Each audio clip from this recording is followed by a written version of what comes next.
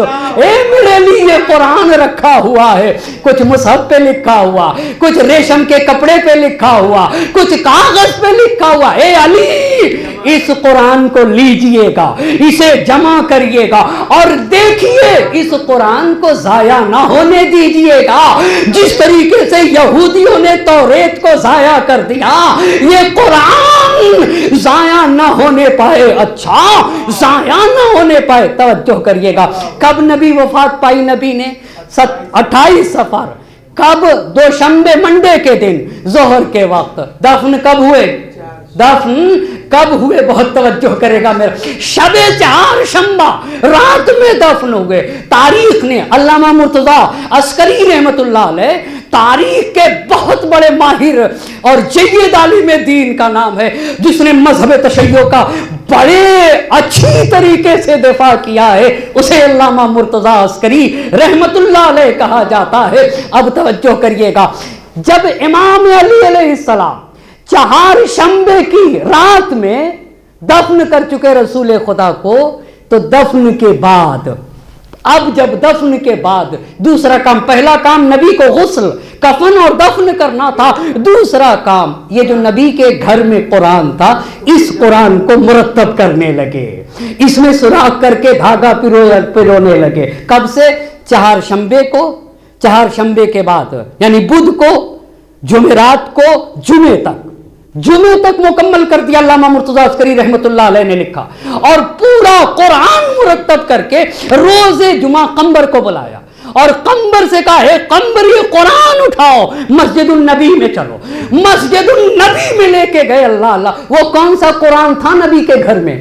کون سا قرآن؟ وہی قرآنی بھی تھا اور وہی بیانی بھی تھا۔ آپ کو پتا، میں حدیث پڑھتا ہوں، خدا کی قسم، معصوم امام کا فرمان ہے، لو ان الناس قرأوا القرآن کما انزل علی محمد مختلف اسنان، اگر نبی کے گھر کا قرآن لوگوں تک پہنچ جاتا، یعنی وہی قرآنی اور وہی بیانی اگر دونوں پہنچ جاتے تو دو لوگوں میں بھی اختلاف نہ ہوتا۔ اللہ اللہ، دو لوگوں میں بھی اختلاف نہ ہوتا۔ اسی کو نبی کی بیٹی کہہ رہی تھی، ایھا الناس اعلموا انی فاطمہ، پہچانو مجھے فاطمہ کہا جاتا ہے، اور میرے بابا محمد مصطفیٰ صلی اللہ علیہ وسلم۔ ایک جاگتی ہوئی صلوات پڑھیں بر محمد۔